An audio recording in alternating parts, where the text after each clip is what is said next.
Robert saw his billionaire boss topless at the beach. When she caught him staring, everything changed. He was just a janitor, invisible to everyone in the gleaming glass tower where he mopped floors after midnight. She was Stephanie Lewis, 33 years old, founder and CEO of Quantum Dynamics, one of the fastest-growing tech companies in the country.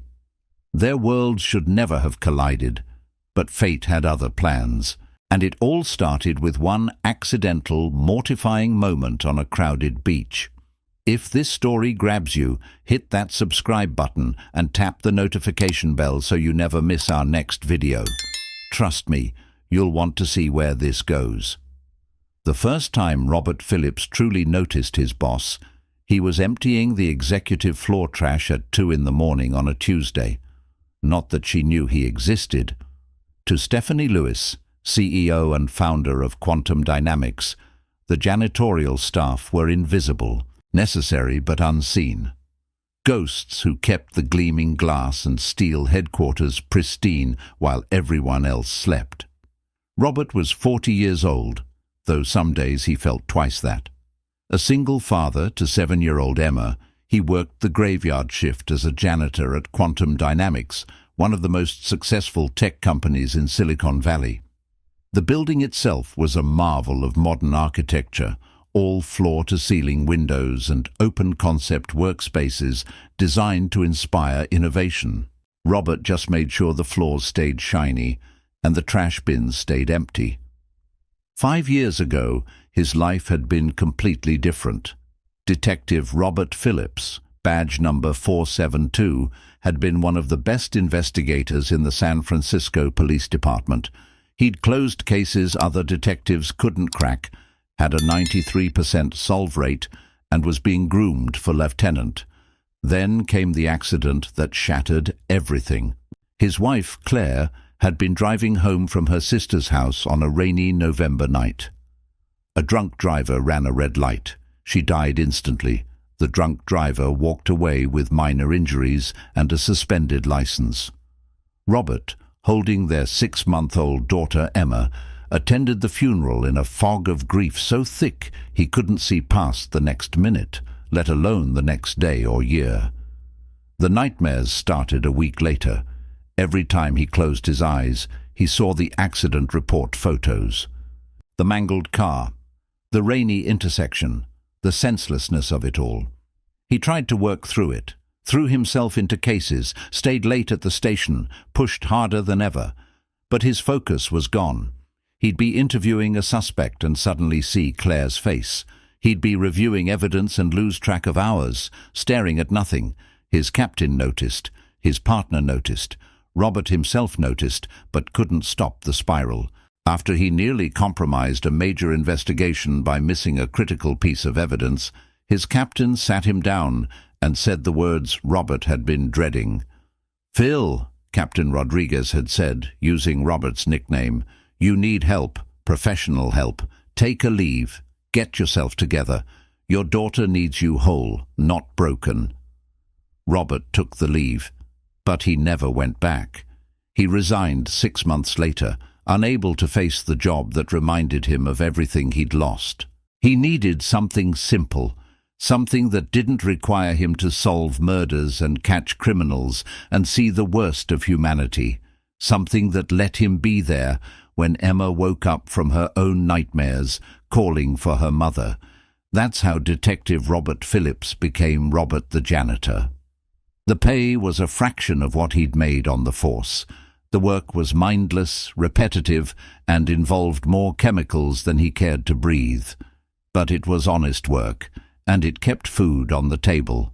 More importantly, it gave him the flexibility to be a father.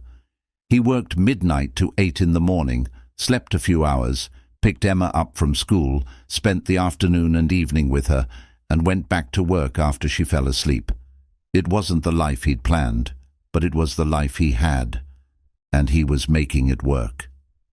Stephanie Lewis, on the other hand, was living exactly the life she'd planned. Robert had seen her photo in the business magazines that littered the break room.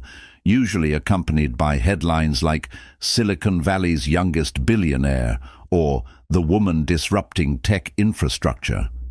She'd founded quantum dynamics at 28, straight out of a PhD program at Stanford, with a revolutionary software platform that optimized cloud computing for enterprise clients. Within 5 years, her company had gone from a garage startup to a billion-dollar empire. Everyone in the building worshipped her. The engineers hung on her every word during town halls. The executives competed for her approval. Even the janitorial supervisor, Carlos, who'd worked in corporate buildings for 30 years, admitted that Stephanie Lewis was different. Brilliant, driven, demanding, but fair.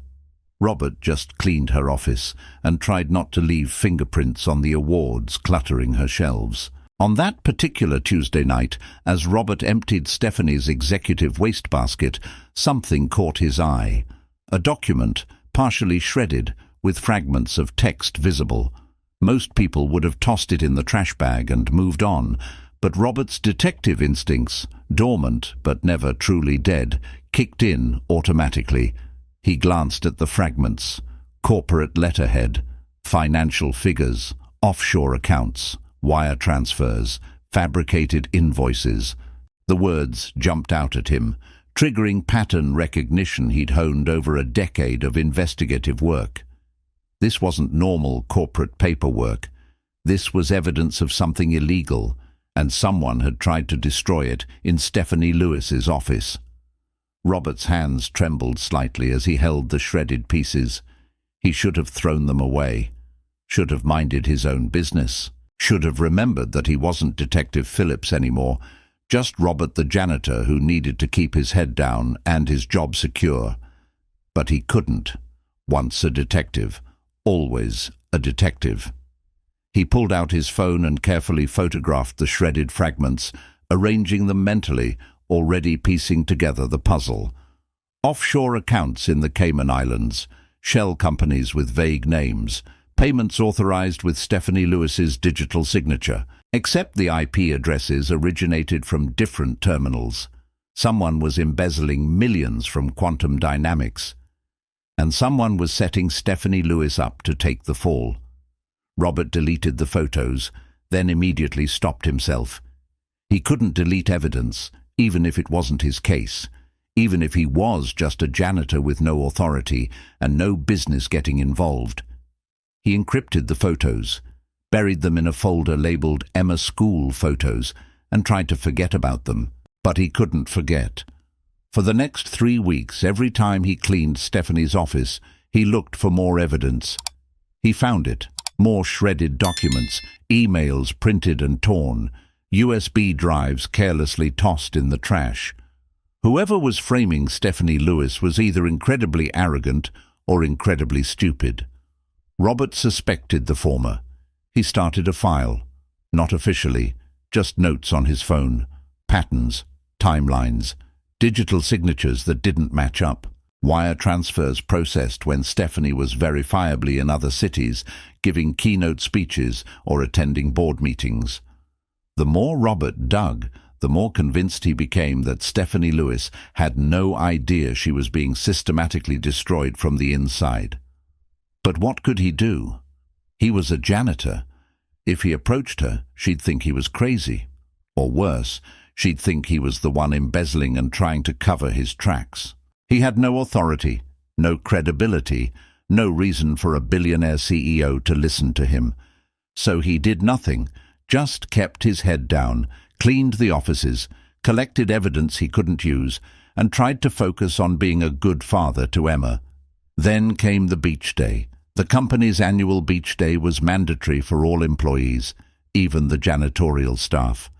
Robert had tried to get out of it. Emma was at summer camp that week, a rare luxury he'd saved for months to afford, and he'd been looking forward to a quiet day off.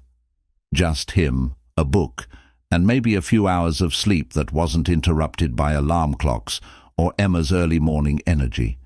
But the company insisted. Team building, unity, everyone from the CEO to the janitors, all gathering at Stinson Beach for volleyball, barbecue, and mandatory fun.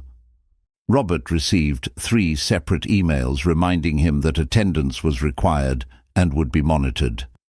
So he showed up, dressed in old swim trunks and a faded t-shirt from Emma's school fundraiser, feeling completely out of place. The beach was crowded with Quantum Dynamics employees. Engineers set up an elaborate volleyball tournament. Marketing staff claimed the best spots near the water. Executives huddled under a rented pavilion, probably discussing quarterly earnings even on their day off. And Robert stood near the snack table, eating a hot dog and trying to look like he belonged. That's when he saw her. Stephanie Lewis stood near the water's edge, and Robert almost didn't recognize her. Gone was the sharp business suit and severe pulled-back hair. Instead, she wore a white bikini top and denim shorts, her long dark hair loose and windswept, her feet bare in the sand. She was laughing with a group of senior managers, her whole demeanor relaxed in a way Robert had never witnessed during his late-night cleaning rounds. For the first time, she looked human, accessible, not the untouchable billionaire CEO, but just a woman enjoying a day at the beach. Robert found himself staring, not with lust or desire, but with genuine surprise. This was Stephanie Lewis, without the armor, without the corporate persona, just herself. She looked beautiful, not magazine cover beautiful, but real beautiful. Windswept and laughing and completely at ease. It struck Robert that this was probably the only place where Stephanie Lewis could let her guard down, away from the office, away from the board meetings and investor calls and constant pressure to perform. Here, she was just a person. Robert realized he'd been staring for too long and quickly looked away, back to his hot dog. But the image stayed with him, the real Stephanie Lewis, the one hidden behind the CEO mask. Then disaster struck. Robert didn't see it coming. He was focused on his food, trying to blend into the background like he always did. Then he heard shouting, laughter. A rogue wave surged up the beach, bigger than the others, catching everyone off guard. Stephanie, standing at the water's edge, turned too late. The wave hit her full force, knocking her backward into the sand. She stumbled, arms flailing, trying to regain her balance. And in that split second of chaos, her white bikini top shifted completely. Robert looked up at exactly the wrong moment. Their eyes met across the crowded beach. Stephanie, soaking wet, furious, mortified, clutching at her bikini top. Robert, frozen with a half-eaten hot dog, his face burning with embarrassment. For 3 seconds that felt like 3 hours. They stared at each other. Then Stephanie grabbed a towel from a nearby chair, wrapped it around herself, and stormed off toward the parking lot. Robert wanted to die.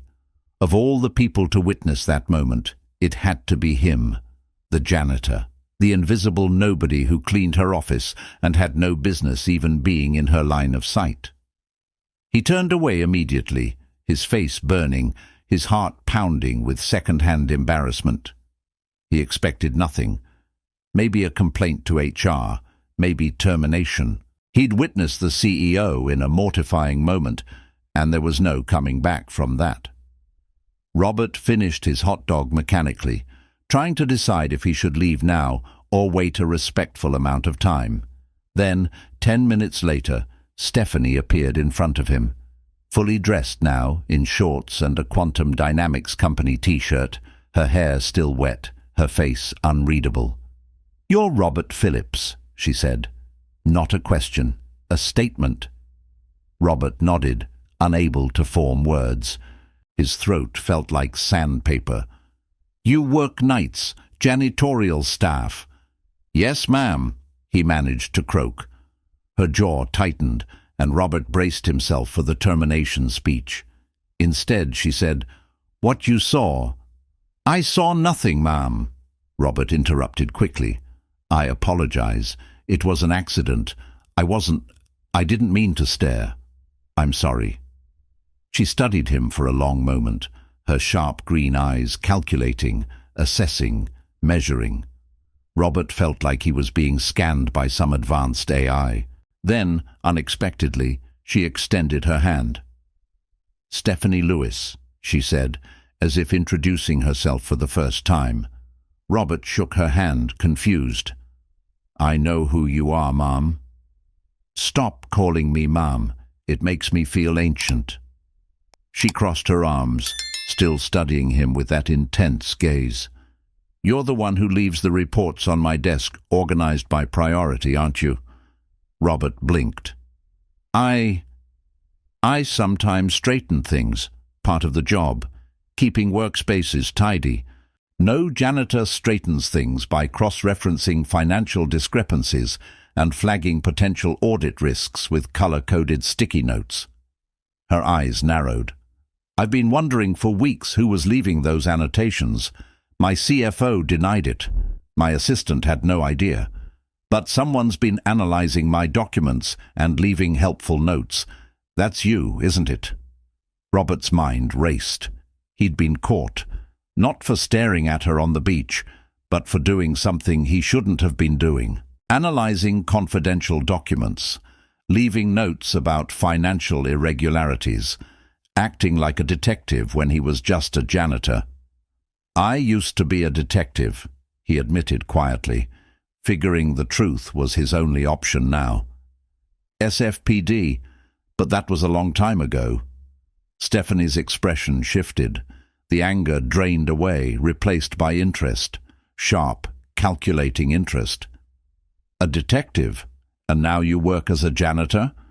"Single dad. I needed stability, predictable hours, something that let me be there for my daughter."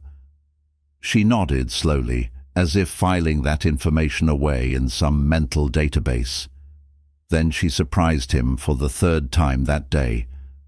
"Have lunch with me tomorrow, 1 o'clock, executive dining room. I have something I need to discuss." "Ma'am, Stephanie, I don't think that's appropriate. It's not optional, Mr. Phillips. Consider it an executive request."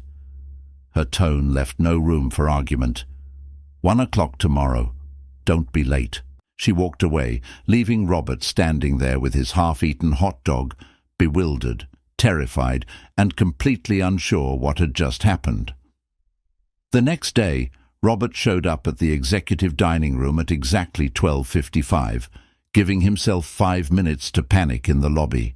He was wearing his janitor uniform because he didn't own anything else remotely appropriate.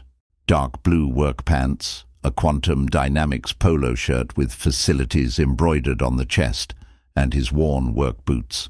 He felt absurdly out of place among the executives in their tailored suits. The hostess looked at him skeptically when he said he had a lunch appointment with Stephanie Lewis. But she checked her tablet, confirmed his name, and led him to a private table in the back corner of the dining room. Stephanie was already there, dressed in a sharp charcoal suit that probably cost more than Robert's monthly rent. She gestured for him to sit. "You notice the offshore accounts," she said without preamble, the moment Robert sat down. Robert froze, his hand halfway to the water glass. "I don't know what—" "Don't lie to me, Mr. Phillips. You took a photo of the shredded document in my office 3 weeks ago. I checked the security footage. You photographed 8 different documents over the past month. You've been investigating something." Robert's blood ran cold. "I'm sorry, I shouldn't have. I didn't mean to overstep, You did me a favor." Stephanie leaned forward, her voice low and intense, her eyes locked on his. "Someone in my company is embezzling millions of dollars and systematically framing me for it. The board is circling like sharks. The FBI started asking questions last week, and I have no idea who I can trust." Robert stared at her, his detective brain spinning into overdrive. "You're being framed?" "Yes." "And you want me to investigate?" "Yes." "Why me? You have security staff, you have lawyers, you have access to private investigators who all have conflicts of interest, who all might be compromised, who all might be the ones setting me up." Stephanie slid a folder across the table. You're the only person in this entire building who looked at those documents and didn't ask for money, leverage, or a promotion. You're a janitor with detective instincts, no corporate ambitions, and apparently a moral compass strong enough that you've been collecting evidence without telling anyone. Robert opened the folder. Inside were copies of the same documents he'd photographed, plus dozens more. Financial statements, wire transfer records, shell company registrations. It was a forensic accountant's nightmare and a detective's dream. "This is massive," Robert said quietly, flipping through the pages. "Millions in fraudulent transfers, falsified invoices, digital signature forgery. Whoever's doing this has high-level access and serious technical skills." "I know. That's why I need you, because I'm not sure who else I can trust, and because something tells me you're the only person in this building who still believes in justice more than profit." Robert looked up at her, seeing past the CEO mask for the second time. She was terrified, trying to hide it behind confidence and control, but terrified. Her company, her reputation, everything she'd built was being systematically destroyed, and she was drowning. "I can't," Robert said, even though every instinct in his body was screaming at him to say yes. "I'm not a detective anymore. I left that life behind. I have my daughter to think about, her stability, her school." "I can't—" "I'll triple your salary," Stephanie interrupted. "Effective immediately. Full benefits for Emma. Health, dental, vision. Private school tuition covered, whichever school you choose. And when this is over, if you want your detective career back, I'll make the calls. I know people. I can get you back on the force, if that's what you want." Robert's hands trembled slightly as he held the folder. Triple salary meant he could stop living paycheck to paycheck. Meant Emma could have the dance lessons she wanted, the summer camps, the opportunities he couldn't currently afford. Private school meant better education, better resources, better future. But it also meant diving back into the world he'd left behind. Investigations, late nights, the obsessive focus that had nearly destroyed him after Claire died. "If I do this," Robert said slowly, thinking about Emma, thinking about Stephanie, thinking about justice, "you give me full access. No restrictions, no areas off limits. And if I find something that implicates you, I report it. I don't care if you're paying me. I report the truth." Stephanie smiled for the first time since they'd sat down. It was sharp, approving, and almost predatory. "Deal. I wouldn't have it any other way." They shook hands across the table, and just like that, Robert Phillips was back in the game. The investigation started that very night. Robert resumed his janitorial shifts, but now with purpose beyond cleaning. He combed through executive offices, photographing documents, copying files from computers that executives left logged in, tracking email metadata. Stephanie provided him with master access codes, override passwords, and explicit permission to go anywhere, anytime. It felt like being a detective again. The late nights, the puzzle pieces, the satisfaction of watching patterns emerge from chaos. Except now, instead of a badge, he had a mop, and instead of a partner, he worked alone. The fewer people who knew what he was doing, the better. The pattern emerged within a week. Fake invoices from shell companies with vague names like Tech Solutions LLC and Global Services Partners. Payments authorized under Stephanie's digital signature, routed through offshore accounts in the Cayman Islands, then laundered back through legitimate-looking consulting contracts. Someone with high-level access was systematically bleeding quantum dynamics dry, and they were doing it in a way that made Stephanie Lewis look like the mastermind.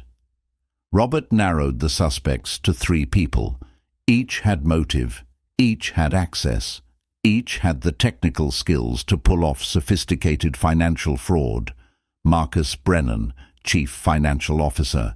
45 years old, Yale MBA, 20 years in corporate finance. Marcus had opposed Stephanie's aggressive expansion strategy, publicly arguing that the company was growing too fast. If Stephanie was removed and Marcus took over as acting CEO, he could steer the company toward his more conservative vision. Plus, Marcus would have direct access to financial systems and the authority to authorize transfers. Diane Harper, Vice President of Operations, 38 years old, Stanford graduate, former McKinsey consultant. Diane had been passed over for COO when Stephanie promoted someone else. The office gossip said Diane was furious, felt undervalued, and had started interviewing with competitors. Diane controlled vendor relationships and contract approvals, perfect cover for creating fake consulting agreements. And Cole Richardson, 34 years old, MIT computer science prodigy, and Stephanie's co-founder.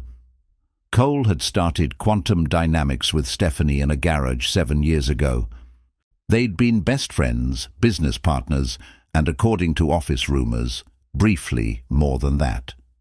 But 6 months ago, Cole had wanted to sell Quantum Dynamics to a major conglomerate for $8 billion. Stephanie refused.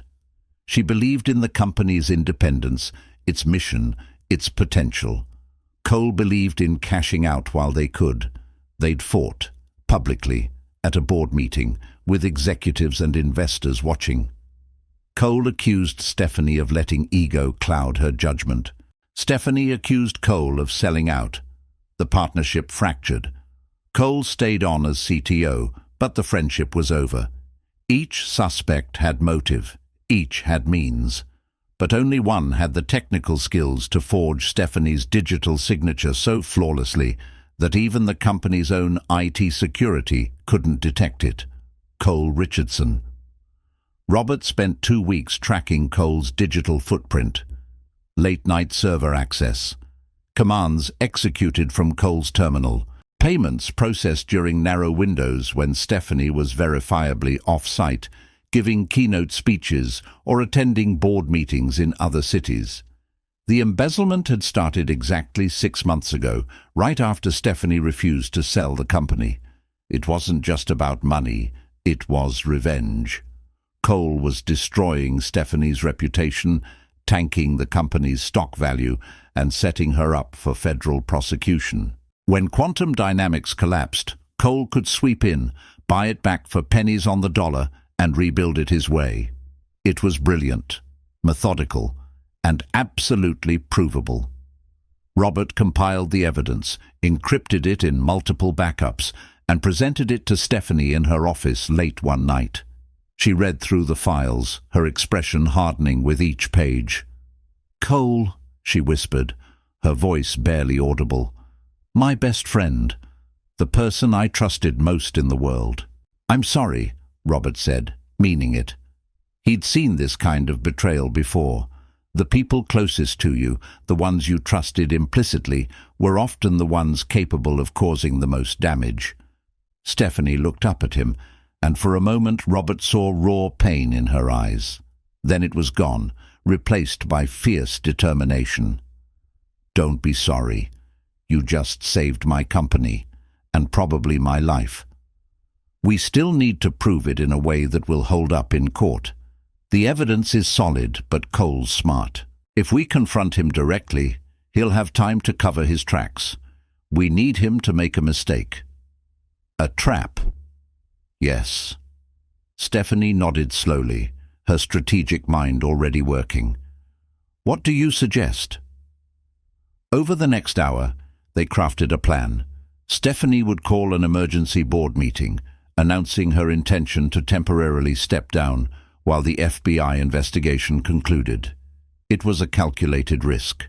The board would panic.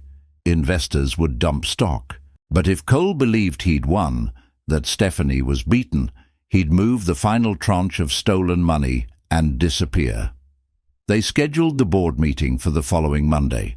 Robert would monitor Cole's every digital move, tracking his access, watching for the transfer they knew was coming. For 3 days, nothing happened. Cole went to work, attended meetings, acted normally. Robert started to worry that maybe they'd tipped their hand somehow, that Cole had figured out someone was watching. Then, on Thursday night at 11:37 p.m., Cole accessed the quantum dynamics servers from his home computer. Robert, watching in real time from his monitoring station in the building's security office, saw the terminal light up. Cole was initiating a massive wire transfer. $15 million, the final piece of his embezzlement scheme, routing through 3 shell companies before landing in an offshore account in the Cayman Islands. Robert picked up his phone and called an old friend. Detective Sarah Chen answered on the second ring, her voice sharp and alert despite the late hour. "Phil? That you?" "It's me, Sarah. I need a favor. A big one." "You disappeared for 5 years, and now you need a favor.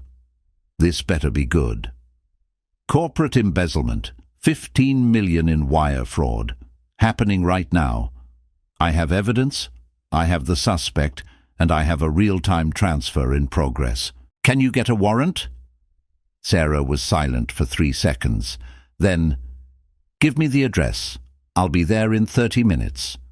Robert gave her Cole's home address, his terminal information, and a brief summary of the evidence. Sarah, who'd been his partner for 6 years before he resigned, trusted him implicitly. If Phil said he had evidence, he had evidence. Sarah arrived with a warrant and 2 patrol officers exactly 29 minutes later. They arrested Cole in his home office, the transfer still processing on his screen. The evidence was irrefutable. Cole didn't even try to deny it. He just smiled, looked directly at the officers and said, "It should have been my company." The stolen funds were frozen. The FBI took over the case. Cole was charged with wire fraud, embezzlement, identity theft, and a dozen other felonies. Stephanie's name was cleared completely. The board issued a public apology. The stock price rebounded. The media exploded with the story. Billionaire CEO framed by jealous co-founder. Genius detective turned janitor saves the day. Silicon Valley's biggest betrayal. For a week, Robert couldn't go anywhere without someone recognizing him from the news coverage. But for Robert, the aftermath was quieter and more personal. Stephanie offered him a permanent position as head of corporate security, with a salary that would fundamentally change his and Emma's lives. Health insurance that actually covered things. A retirement plan, stock options, the kind of job security he hadn't dreamed of in years. He accepted with one condition: normal hours, 9 to 5, Monday through Friday, no more graveyard shifts. He wanted to be there when Emma woke up, when she went to school, when she came home. He'd sacrificed enough time with her already. Stephanie agreed without hesitation. But something else had shifted between them during the investigation. The professional boundaries they'd carefully maintained began to blur. It started small. Coffee meetings that ran long, turning into lunch. Strategy sessions where they ended up talking about their lives instead of corporate security protocols. Stephanie opened up about the loneliness of running a billion-dollar company, about being perpetually isolated at the top, about wondering if anyone saw her as a person instead of a CEO or a bank account. Robert shared his grief over Claire, his fears about raising Emma alone, his guilt over taking a job that felt like giving up on everything he'd worked for. They talked about expectations versus reality, about the gap between who they thought they'd be and who they actually were. One night, after a particularly grueling day of depositions and legal meetings related to Cole's prosecution, Stephanie showed up at Robert's modest apartment in the Sunset District with Thai takeout and an apology. "I'm sorry for dragging you into this," she said, standing awkwardly in his doorway, still in her business suit, holding bags of food like a peace offering. "You had a quiet life, and I turned it upside down." Robert smiled, stepping aside to let her in. "You gave me my life back. I was just surviving before, going through the motions. Now I'm actually living. I'd forgotten what that felt like. Stephanie set the food down on his small kitchen table, looking around at the modest apartment. 2 bedrooms, worn furniture, Emma's drawings covering the refrigerator. It was the opposite of her penthouse with its floor-to-ceiling windows and designer everything. "You saved me, Robert," she said quietly. "Not just the company. Me. I was drowning, and you threw me a lifeline." Emma appeared in the hallway, rubbing her eyes, wearing pajamas covered in cartoon unicorns. "Dad? Who's that?" Robert knelt beside his daughter, brushing her hair back. "Emma, this is Stephanie. She's my friend from work." "Stephanie, this is Emma, the most important person in my entire world." Stephanie crouched down to Emma's level, her usual intimidating CEO persona melting away completely. "Hi, Emma. I've heard so much about you. Your dad says you're the smartest kid in your whole school." Emma giggled, still half asleep. "He has to say that. He's my dad." "Well, I'm not your dad, and I believe him. He told me you got an A on your science project about volcanoes." Emma's eyes lit up. "You know about my volcano? It erupted with baking soda and vinegar and everything." "That sounds amazing. Can you show me pictures?"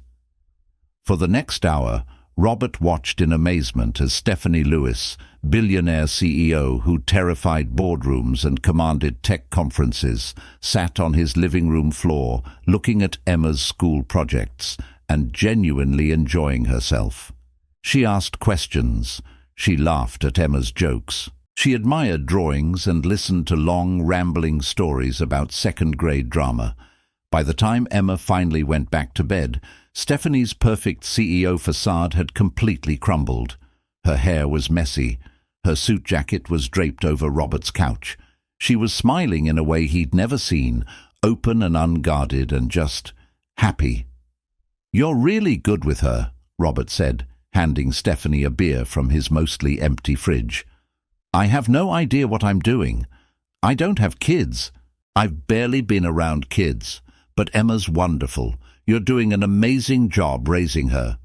Most days I feel like I'm barely keeping it together. That's how I feel running a billion-dollar company. I think we're all just faking it and hoping no one notices." They talked until 2 in the morning, long after the Thai food was cold and forgotten, about their lives, their fears, their hopes, about the weird circumstances that had brought them together, about the mortifying beach incident that had started everything. "I was so angry that day," Stephanie admitted, laughing now at the memory. "Not just embarrassed, furious. I thought you were just another person seeing me as an object, as a curiosity." "I wasn't," Robert said quietly. "I was seeing you as a person for the first time, not the CEO, not the billionaire, just Stephanie, and I was caught off guard by how human you looked." "Human, not a particularly flattering description. It's the best compliment I can give. You looked real, vulnerable, beautiful in a way that had nothing to do with magazine covers or corporate power." Stephanie turned to him, her eyes searching his face. "That's the nicest thing anyone said to me in years." The moment stretched between them, loaded with possibilities. Robert felt the pull, the attraction that had been building for weeks. But he hesitated. She was still technically his boss. She was a billionaire. He was a janitor turned security director with a 7-year-old daughter and a studio apartment. "I should go," Stephanie said, but she didn't move. "You don't have to." "Robert, I know all the reasons this is complicated, but I don't care about complications anymore. Life's too short. I learned that the hard way." Stephanie's eyes softened. "That day at the beach, when you looked at me, I was so angry. But then I realized you weren't looking at me like I was some unattainable billionaire. You were looking at me like I was just a person. Do you know how rare that is? How desperate I am for someone to see me as just Stephanie." "I see you," Robert said simply. "Just you, and I like what I see." She kissed him. soft at first, tentative, asking a question. Robert answered, pulling her closer, 5 years of loneliness and grief melting away. When they finally broke apart, they were both breathing hard, both smiling. "So," Stephanie said, a little breathless, "the janitor and the billionaire. Think we can make this work?" "I think we already are," Robert replied. Over the following weeks, their relationship deepened. Stephanie started joining Robert and Emma for weekend outings. The zoo, where Emma insisted on seeing every single animal. The park, where they flew kites and ate ice cream. Movie nights in Robert's apartment, with Emma between them on the couch, arguing about which Disney movie was objectively the best. Stephanie was awkward at first, unsure how to navigate the world of single-parent domesticity. She'd never been around kids much, didn't know the rules of playground etiquette or how to negotiate bedtime routines, but Emma adored her, and Stephanie quickly learned. Robert watched them bond, his heart full in a way he hadn't felt since Claire died. Emma needed a mother figure, Stephanie needed family, and Robert needed both of them more than he'd realized. One evening, after Emma had gone to bed, Stephanie and Robert sat on his tiny apartment balcony, watching the sunset paint the San Francisco skyline in shades of orange and gold. "I never thought I'd have this," Stephanie said quietly, her head resting on Robert's shoulder. "A family. Someone who sees me as more than a CEO or a bank account. Someone who doesn't want anything from me except just